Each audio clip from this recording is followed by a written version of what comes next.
Let's turn now to the operation and use of the MX43.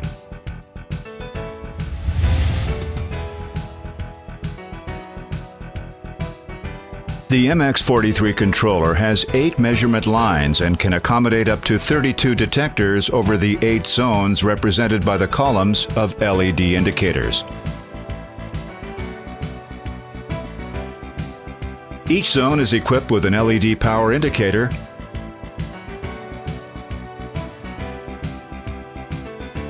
an LED fault indicator, and 5 LED alarm indicators.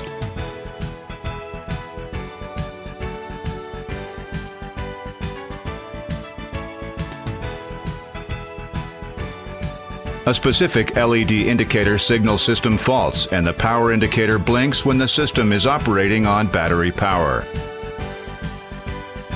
A general alarm reset button is located on the front panel. The MX43 can accommodate an optional 85 decibel siren and flash.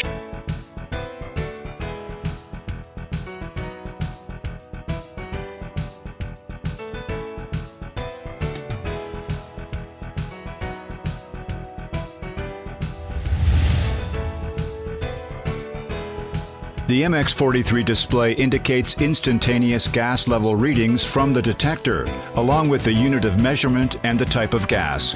For toxic gas detectors, the MX43 can display average concentrations over a period of 15 minutes or 8 hours.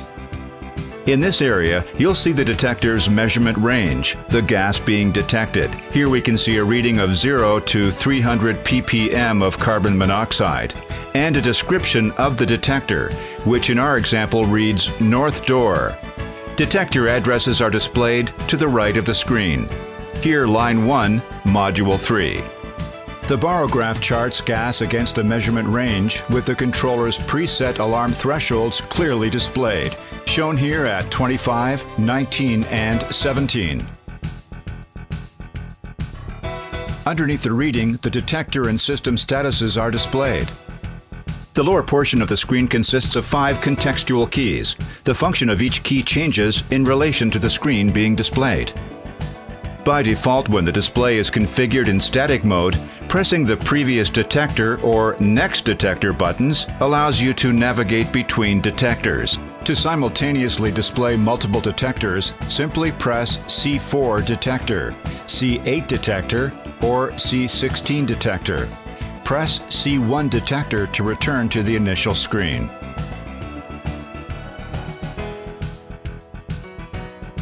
The curve button graphs measurement curves for the last 4.5 hours. The right and left arrow buttons allows you to move the cursor along the measurement curve to display concentration measurements from a specific time. Press Escape to return to the main screen.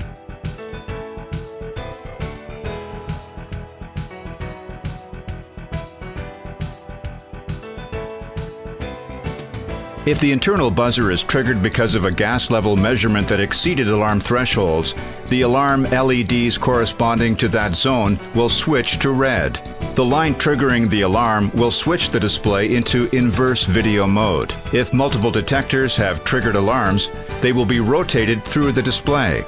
The relays corresponding to these alarms will be activated. Simply press the alarm reset button to reset the internal buzzer and alarms. The concentration of gas must fall below the programmed alarm threshold for the alarm to be completely dismissed.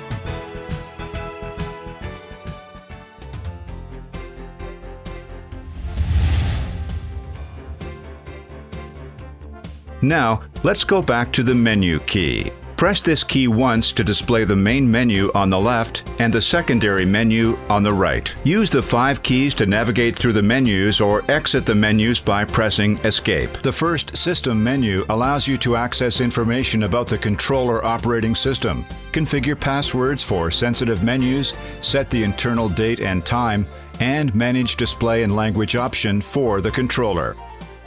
In the Display Settings menu, you can turn the scrolling display option on to rotate through screens or off for a static display.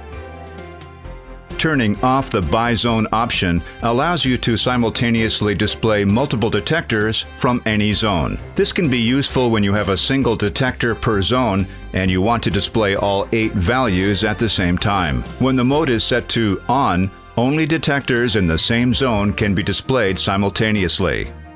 In the next menu, Program, we can activate or deactivate the internal buzzer.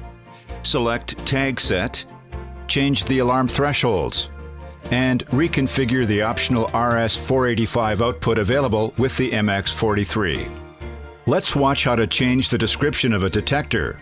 First, after pressing Enter, you will be prompted to enter your second-level password. For this example, the password is ABCD. So I will select A, then B, then C, and finally D, and then confirm by pressing Enter. Select Tag Set, Enter, and select the detector you would like to change. In our example, we'll use line 1, module 3, dock B, and then press Enter.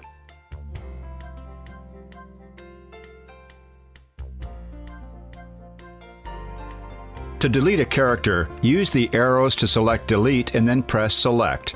Enter the characters for the new description and press Enter to confirm. To go back, press Escape. The procedure to change an alarm threshold is very similar. Select the appropriate detector, for example, line 3, south door. Next, select the threshold. Here, we will change the threshold for alarm 1 from 50 to 60 ppm. Press Enter, then increase or decrease the value and confirm. When you see the prompt, "Are you sure you want to change the threshold?" press the Enter key. The alarm threshold has now been changed from 50 to 60 ppm. Press Escape 3 times to return to the main menu.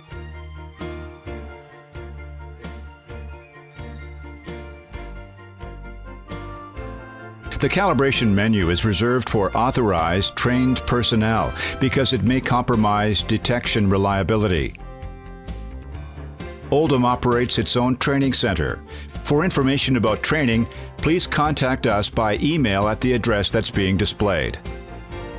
In the maintenance menu, we can start or stop a line, start or stop a detector, initiate test mode to inhibit the detectors, or initiate simulation mode to simulate a real detection. You will also need to enter the password, which in our example is ABCD, then enter. To stop a line, select Line On/Off, press Enter, select the line you would like to stop, then press Enter again.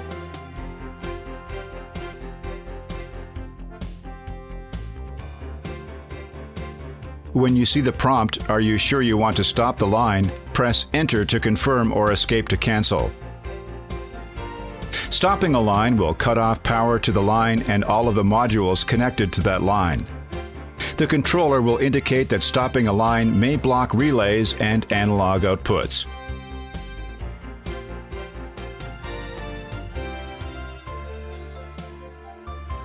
To start or stop a detector, select Detector On/Off, press Enter, select the detectors you would like to modify, then press Enter. When prompted, "Are you sure?" press Enter to confirm or Escape to cancel. Please note that the detectors will not be turned off, just ignored by the controller.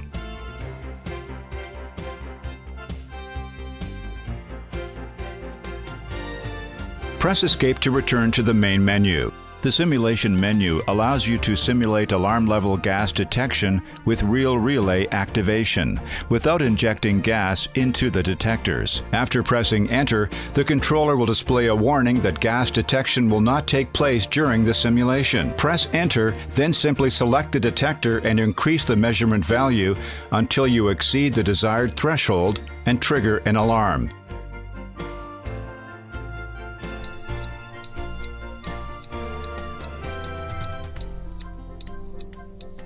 The relays and related actions will be triggered. To end the simulation, press End Simul. In the information menu, we can access information about detectors, alarm levels and faults, slaves and relays, analog outputs, or general information about the controller, and resets or reconfigurations carried out using the COM43 software.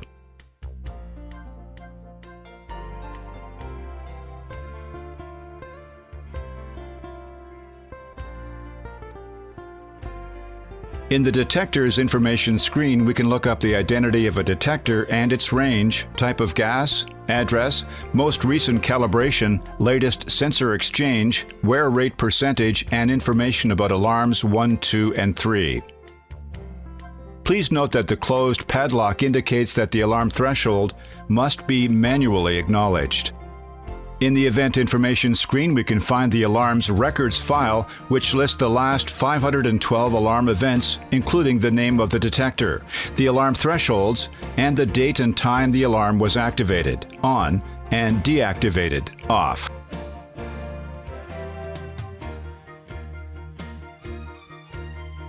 This screen also displays information about faults, type, date, and time. Information about relay triggers and logic inputs.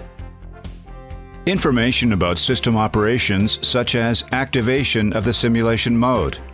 Equipment troubles such as a communication issue with a digital module. System issues such as a power supply is low. Press Escape to return to the previous menu. Slave Info menu is for technicians only. This screen displays useful information about the modules for the identification of possible failures. Controller Info menu provides information on resets and reconfigurations. We hope this video has familiarized you with the MX43 controller.